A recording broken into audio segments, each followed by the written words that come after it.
onyonyo ndị Igbo dị n'ala America na-agbasa mmemme nke ndị Igbo n'ụwa niile na-anaghị ego ọbụla iji mee ka asụsụ Igbo bụrụ ala anyị ghara ịnwụ anwụ.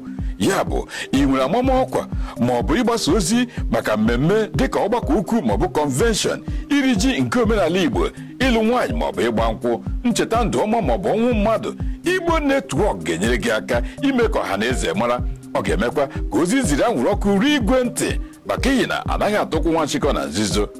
Nke a bụ akara ị ga-esi zitere Igbo Network ozi gị, event@igbonetwork.com. Ọzọkwa, event@igbonetwork.com. Marakwa na afọ onye bụ afọ ukwu ya, mee ka asụsụ na omenala Igbo bụrụ akwa akụrụ maka ihi na ugoriri awọ mma ya arụọla.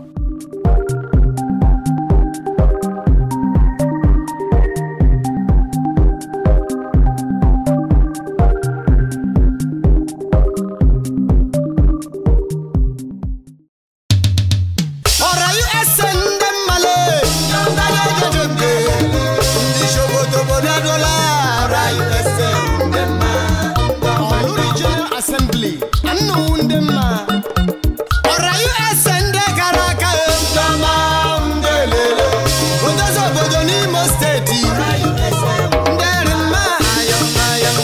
Nanumaka, Ndakraka Nobo. Gadiru Ora, Ijelere, More, Jembe,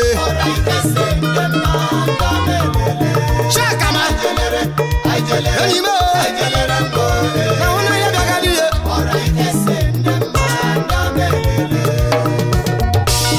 Orlu Regional Assembly, Odozo Bodonimo State, Ndakraka Nobo, Anowundema, ORAUSA 2017. A convention who care for that we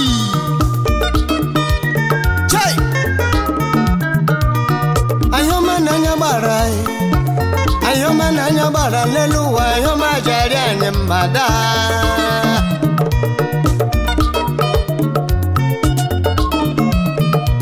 Woni yoma na masinelu omeneji kakwa labia brakada ayoma re akede namranapa Emejonya kidunelo emrana ya gwadozo ORAUSA ndemba Anuzurezumu manamrana ba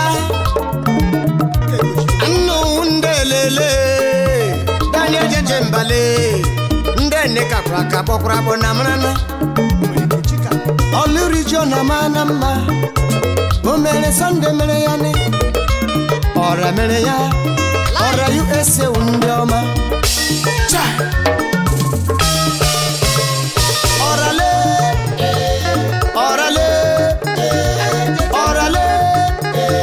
Ndeni karaka ayambo Orale Orlu Regional Assembly Ndeje jemba Ndeni borompiri ayambo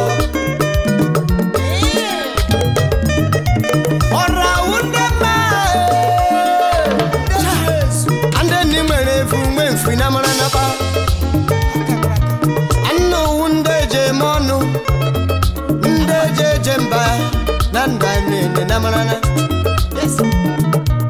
Abata n'obodo nwanne obodo dereju ide okemuru ndale iwabia abata n'obodo obiamala okemuru ndale iwabia hey Daniel Jemonu Orlu Regional Assembly Anuzuro kemumo mereke chigara yakamo Jonoza jola ya branule Umewe nogare lagimu Ogare lagimu Meti mamo Umewe neji Biama nogare lagimu Urienye wane lelo Wankogeri lelo washi yakola ya Mamo nyezeze Dale Wamle Orlu Regional nderema Daniel Jemonu kakuraka namrana Orale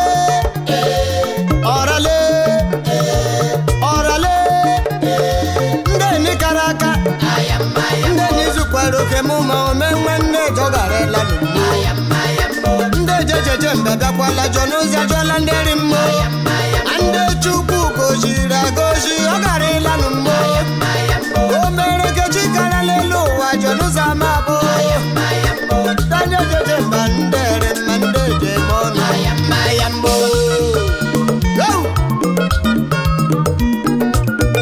Ashimekele our national president Orlu Regional Assembly USA America Chisa Fidelis Eze wike Diko ha buruburu le Buruburu One for Dike na 5 Idiato South Light of St. Columbus Grand Patron Ora New York Ogarela gemma Ojore mogo Ochirozuo Financial Wizard Yamakalo Miami International Airport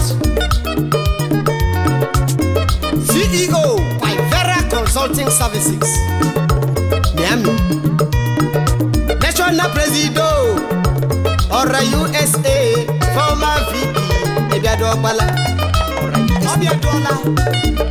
Former President Oxax of South Florida Onyoma Iko ha buruburu Financial Wizard National President Anyi Wakome Jejembale Orlu Regional Assembly Wakoma Rimma Ora Kabiama Okarege Manamu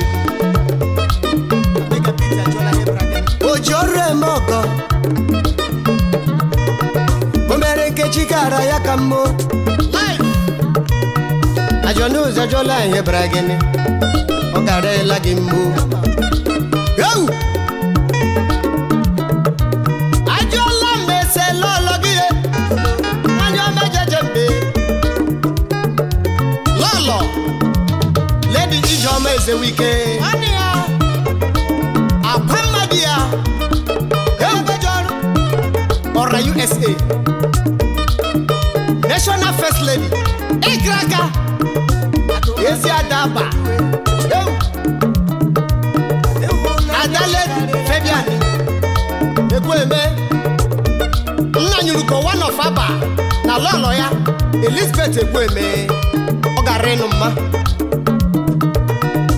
Lady John Mezewike Okwage Vice President 210 of South Florida. Ekraka.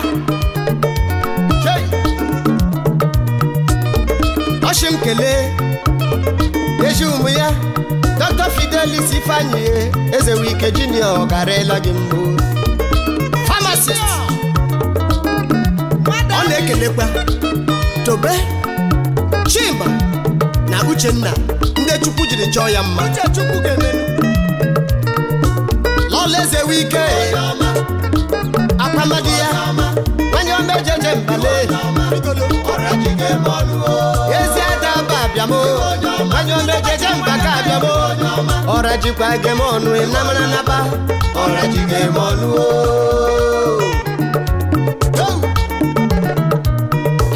Daya jejembe Ande meje monu Ome mabari ike biama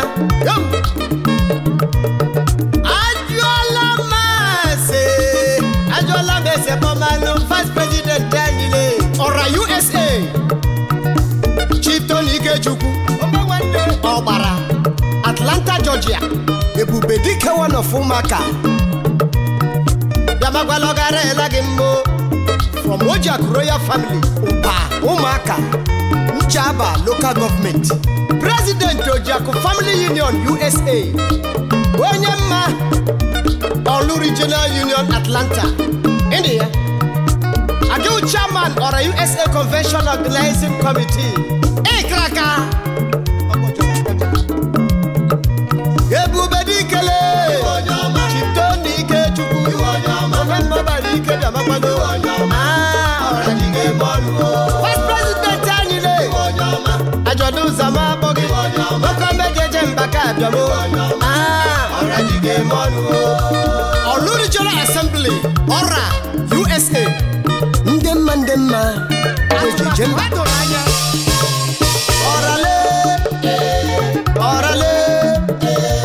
Orale, ndeni karaka, ayambo. Orale, Orlu Regional Assembly, ndejejemba, ndeni borompili, ayambo. Ashimekele, Honorable Chief Stanley, Ifeanyi Chukwu, DK, SR, CFE, CIA, Wachidem, Namike, Adu National Financial Secretary,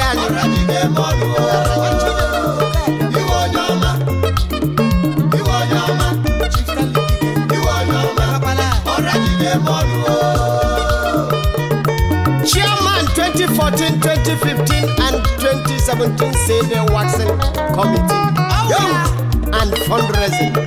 Ikraka.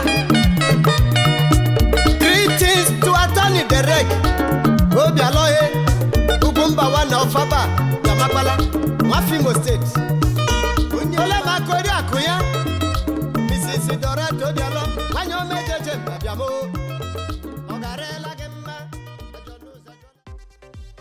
Heard about a TV network that is everything Africa? It is called African Network Television. ANTV is the only TV for all persons of African descent anywhere in the world.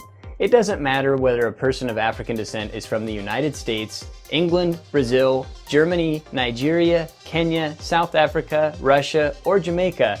ANTV Network has something unique to offer. ANTV Network package even has dedicated channels like Black America Media, French Africa, Swahili Channel, Afro Movies, Caribbean Entertainment TV, and more. You've got to check it out, AfricanNetworkTV.com.